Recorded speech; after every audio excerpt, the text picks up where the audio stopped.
Hare Krishna, welcome to Morning Amrut Vani program. Today is the disappearance day of Sri Jayananda Prabhuji. On this auspicious day, Her Grace Rupvati Radha Mataji will be giving her transcendental words of wisdom. His Grace Ram Kripa Prabhuji will be reading the Namamrita, followed by Srila Prabhupada quote, followed by Srila Prabhupada Lilamrit. Thereafter, Her Grace Sadhu Sevani Mataji will be reciting the slokas. Welcome to everyone once again. Hare Krishna.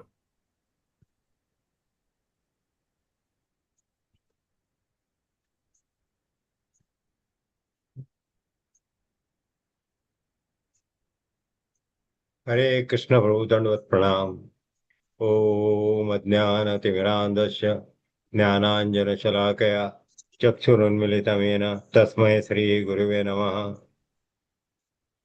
His Divine Grace Srila Prabhupada की जय। His Holiness Gopal Krishna Goswami महाराज की जय। His Holiness भक्ति आश्रय वैष्णव स्वामी महाराज की जय। His Grace शिक्षा गुरु रूपलाल प्रभु की जय। अनंत कोटि वैष्णव वृंद की जय। Shri नामामृत April 29th, 2026. Although chanting of the holy name is complete in itself, initiation and deity worship are still necessary for purification. To chant the holy name of the Lord, one need not depend upon the paraphernalia, for one can immediately get all the desired results of connecting or linking with the Supreme Personality of Godhead. It may therefore be questioned why there is a necessity for initiation or further spiritual activities in devotional service for one who engages in the chanting of the holy name of the Lord. The answer is that although it is correct that one who fully engages in the chanting of the holy name need not depend upon the process of initiation. Generally, a devotee is addicted to many abominable material habits due to the material contamination from his previous life. In order to get quick relief from all these contaminations, it is required that one engages in the worship of the Lord in the temple. The worship of the deity in the temple is essential to reduce one's restlessness due to the contaminations of the conditioned life. Thus, Narada, in his Pancharatriki Vidhi and other great sages, have sometimes stressed that since every conditioned soul has a bodily concept of life aimed at sense enjoyment, to restrict this sense enjoyment, the rules and regulations for worshipping the deity in the temple are essential. Srila Rupa Goswami has described that the holy name of the Lord can be chanted by liberated souls, but almost all the souls have to initiate our condition. It is advised that one chants the holy name of the Lord without offense and according to the regulative principle. Yes, due to their past bad habits, they violate these rules and regulations. Thus, the regulative principles of the for worship of the deity are also simultaneously essential. Sri Chaitanya Charitamrita Adi Lila 7.76. Hare Krishna. Srila Prabhupada quote, 29th April. Krishna is living everywhere. That is the vision of the higher devotees. Actually, he is living, but still, because we are in the lower condition, we should know that here is Krishna in the temple. Krishna is everywhere. But for us, because we have no such vision to see Krishna everywhere and anywhere and everywhere, therefore, we should come here in the temple and see Krishna. Here is Krishna. Krishna has kindly appeared here in a manner in which I can see him. That is the Krishna's mercy. That is temple. Los Angeles, 29th, 1973. Hare Krishna. Srila Prabhupada Lilamrita. On September 1st, US President Eisenhower condemned the Soviet secret testing of the nuclear bomb equal to 1 million tons TNT, and scoffed off at the Soviet claims for peace. In the midst, Egypt Nasser nationalized the operation of Suez Canal, causing the international crisis.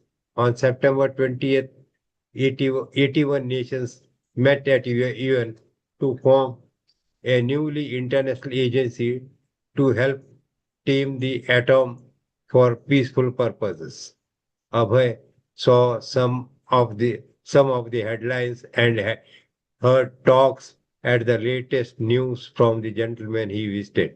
He frankly told them that without Krishna consciousness, the promises of cooperation by the politicians were all phantasmagoria. Bhakti Siddhanta Saraswati had said that if only one soul could be returned into a pure devotee, his mission would be a success. Yet sometimes Abhay became overwhelmed when he thought of how small he was, how much work had to be done on behalf of Krishna, and how difficult it was to convince even one conditioned soul. Chapter 8, New Delhi. Trying alone in the wilderness is completed. Chapter 9, the resident of Vrindavana, will be commenced tomorrow on auspicious day of Sri Narasimha Chaturdashi. Hare Krishna. Hare Krishna, Bhagavad Gita 1.25. Bhishmadrona Pramukhata Sarvesham Cha Mahishitam Uvacha Partha Pashetan Sammavetan Kuruniti. Translation. In the presence of Bhishma, Drona, and all the other chieftains of the world, the Lord said, just behold Partha, all the Kurus assembled here. Hare Krishna. Srimad Bhagavatam 4.18.13. Tatha pare cha sarvatra saram adadate buddha tato anye cha yatha kamam duduhu pruthu bhavitam. Translation. Others who were as intelligent as King Prithu also took the essence out of the earthly planet. Indeed, everyone took this opportunity to follow in the footsteps of King Prithu and get whatever he desired from the planet Earth. Hare Krishna. Chaitanya Charitamrita Madhya Leela 6.43. सर्वभौम परिवेशन करने न आपने प्रभु कहे मोरे देह Lapra व्यंजने. While Sarvabhaum Bhattacharya personally distributed the prasadam, Lord Chaitanya Mahaprabhu requested him, please give me only boiled vegetables. Hare Krishna, Dandavat Pranam. Hare Krishna, Krishna Krishna, Hare Hare, Hare Ram, Ram Ram, Hare Hare. Shri Shri Radha रास बिहारी जी की जय, श्री श्री सीताराम लक्ष्मण भक्त हनुमान की जय, श्री श्री गौरा निताई की जय, श्रीला प्रभुपाद की जय, His Holiness Gopal Krishna Goswami Maharaj ki jai, His Holiness Bhakti Arshay Vaishnav Swami Maharaj ki jai, Shiksha Guru His Grace Rupa Vilas Prabhu ji ki jai, His Grace Kaushik Krishna Prabhu ji ki jai, all glories to assembled devotees. Hare Krishna. So today's Namamrit, it explains a deep spiritual truth that although the chanting of the holy name is complete in itself, initiation and deity worship are still necessary for purification. At first glance, this may seem confusing, that if chanting alone is sufficient, then why do we need initiation? Why do we need temple worship? Why rules and regulations? So it is stated that one who chants the holy name of the Lord does not depend on any external process. Chanting directly connects us with the Supreme Personality of Godhead. It is powerful, immediate, and complete. So theoretically, chanting alone is enough. But here comes the practical side. Most of us are not liberated soul. We are conditioned by past habits, material contamination, sense enjoyment tendencies. Because of this conditioning, even if we chant, we may not chant purely. So here comes the need for initiation and regulation. So this is where initiation and deity worship become important. They help in discipline, purification, control of senses. Temple worship creates structure in our life. It reduces restlessness and gradually cleanses the heart. So great sages like Narad, Srila Rupa Goswami have emphasized that since conditioned souls are driven by bodily consciousness and sense enjoyment, they require rules and regulations. These are not restrictions, they are support system. So we are advised to chant without offenses. But due to past habits, we tend to break principle, lose focus, drift into material tendencies. Therefore, following regulative principle and engaging in deity worship help us stay aligned. So chanting is complete in theory, but support system are required in practice. So both must go together. Chanting purifies internally, and regulation and worship stabilize externally. So, therefore, initiation, deity worship, and following principles are not optional for most of us. They are essential tools that help us chant better, avoid offenses, and progress steadily in devotional life. Hare Krishna. Prabhupada quote. In today's Prabhupada quote, here Prabhupada explains a very deep realization that Krishna is living everywhere. So, this is not philosophy only, it is the vision of advanced devotees. They say Krishna in every atom, every situation, and every living being. But then Srila Prabhupada very honestly brings us to reality. He says Krishna is everywhere, but we cannot see him. Why? Because we are in a lower conditioned state. Our vision is covered by material desires, false ego, bodily consciousness. So, although Krishna is present everywhere, we do not have the eyes to perceive him. So here comes the role of the temple. Therefore, Srila Prabhupada gives a practical solution. He says we should come to the temple and see Krishna. Temple is not just a building. Temple means Krishna has kindly appeared in a form we can see. So this is his mercy on us. So when we stand before the deity, we should not think this is an idol, this is statue. No, we should understand here is Krishna. Krishna has appeared in a visible form so that conditioned soul like us can see him, serve him, and develop relationship with him. So here comes the difference between advanced devotee and beginner devotee. Advanced devotee, they see Krishna everywhere, but beginner devotees need a focused place to see the Krishna, and temple bridges this gap. It trains our vision. So when we come to the temple, we should come with faith, we should come with humility, we should come with service mood, not as visitors but as the servants. Instead of thinking what will I get, we should think how can I serve. And gradually, by seeing the deity, offering prayers, rendering services, our consciousness changes. And then one day, what advanced devotees see, we will also start experiencing. The temple is not limiting Krishna, temple is Krishna's mercy to our limitation. So, the essence of today's Srila Prabhupada quote is that Krishna is everywhere, but we cannot see him yet. Therefore, Krishna appears in the temple so that we can begin our journey of seeing him. Hare Krishna. Prabhupada Leela Amrit. So, here is a very important part of the early life of Srila Prabhupada. On the one side, the world was dealing with nuclear tension, political conflict, international crisis. Leaders were talking about peace, cooperation, and global solutions. But on the other side, Srila Prabhupada, at that time he was known by the name Abhicharan, saw something deeper. He concluded that without Krishna consciousness, all the promises of cooperation are phantasmagoria. illusory. This is very strong statement. Why? Because material solution try to fix external problem, but the real issue lies within the heart.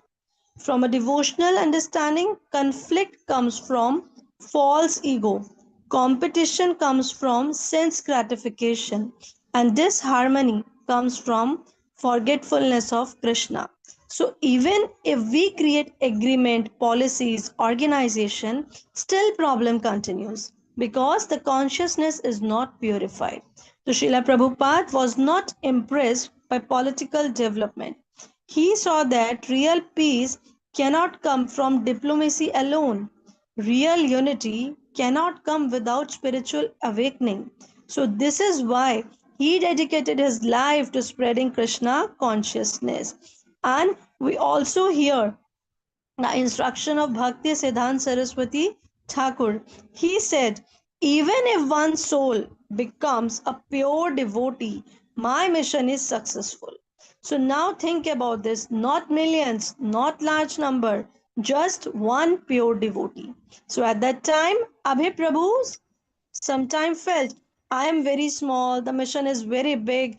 How difficult is it to change even one person? So, this is a very human moment. Even great personalities reflect on the magnitude of the mission. So, this part is very important for us as the devotees. Many times we think, what impact can I make? I am just one person and the world is too complicated. But Srila Prabhupada shows even transforming one life is success. Even sincere effort is success. So, what should we do? Instead of trying to change the whole world immediately, we must start with our own consciousness. Practice sincere chanting. Help one person connect to Krishna. And this is practical Krishna consciousness. So, we see two strong teachings here. First, without Krishna consciousness, no real peace. And second, even once soul transformed, it is a great success. So these two together define the ISKCON's mission. So material solutions are incomplete without spiritual foundation. And real change, it begins from consciousness. And even a small sincere effort has an immense value. Hare Krishna. So here the chapter end is complete and tomorrow we'll start with the chapter 9. Hare Krishna, Bhagavad Gita 1.25. In this verse, we see a very powerful moment on the battlefield of Kurukshetra. Lord Krishna, acting as a charioteer of Arjuna, places the chariot between two armies.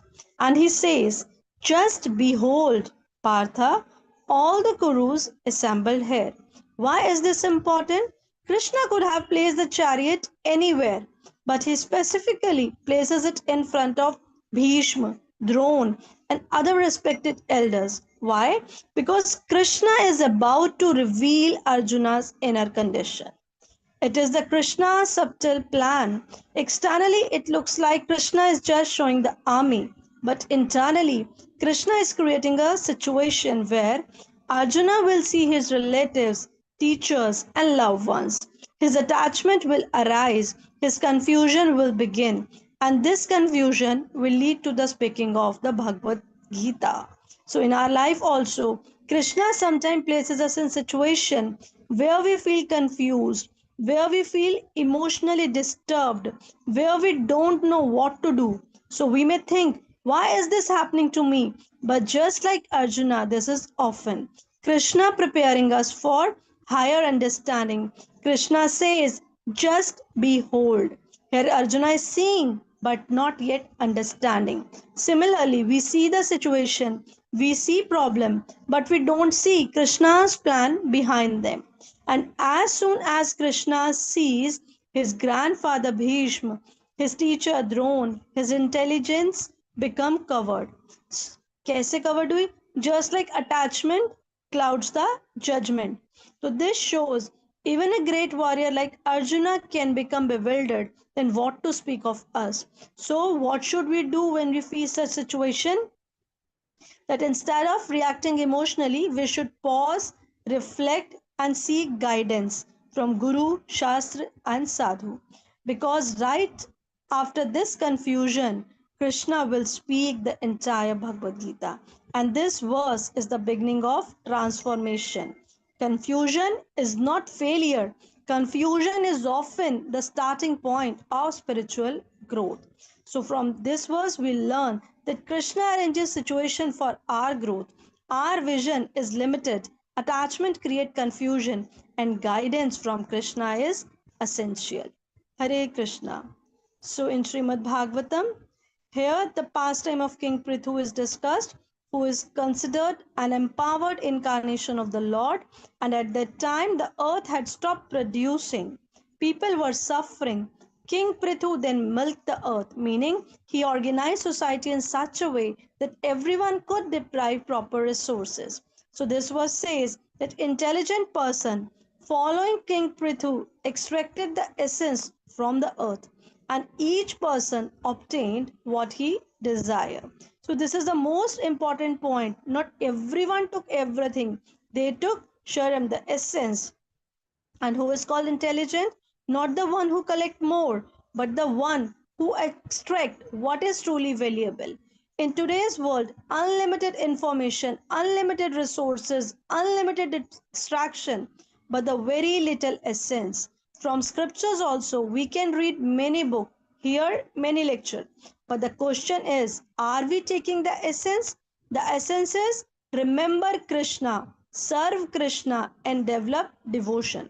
So, in material mentality, how much can I take? And spiritual mentality, what is truly meaningful? So, King Prithu's system was not exploitation, it was organized, dharmic utilization.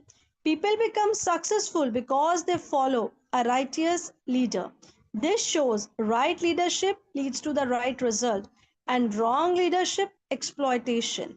So today also we are milking the earth, natural resource, technology, knowledge, but without dharma, it becomes over extraction, environmental imbalance, and mental stress. So the verse says everyone got what they desire. This is very powerful because if desire is material, result is temporary, and if desire is spiritual, the result is eternal. So we should ask ourselves, what am I extracting from life? Stress, achievement, or spiritual growth?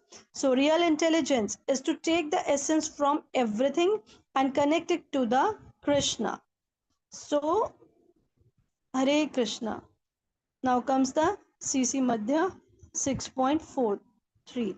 In this beautiful pastime, Sarvabhaum Bhattacharya is personally serving prasadam to Chaitanya Mahaprabhu. Out of great love and devotion, he is offering many varieties of preparation. But Lord Chaitanya says something very surprising.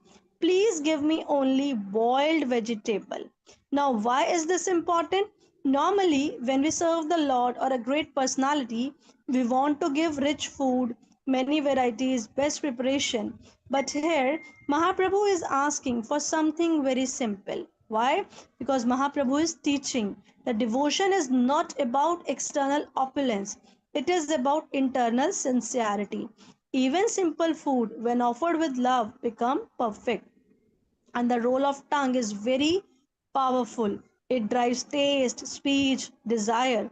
But by accepting simple food, Mahaprabhu is demonstrating control of senses is essential in spiritual life. Even in spiritual environment, there can be a tendency for overeating, attachment to taste. But Mahaprabhu is showing we should not turn prasadam into sense enjoyment. Prasadam is meant for purification, not indulgence. So Sarvabhaum Bhattacharya wanted to serve with love. Mahaprabhu accepted but regulated. So this show balance, accept service but remain detached. In our life we may have access to many comfort, many variety of food, many choices, but we should ask, am I controlling my senses or serving them? So real renunciation is not rejecting everything, it is using everything in Krishna's service without attachment. So in this verse we learn that simplicity strengthens the devotion and control of tongue is essential. Prasadam is for purification, not indulgence. And devotion depends on consciousness, not luxury. Hare Krishna. Srila Prabhupada ki jai, Guru Maharaj ki jai, His Grace Rupa Vilas Prabhuji ki jai, His Grace Kaushik Krishna Prabhuji ki jai. All glories to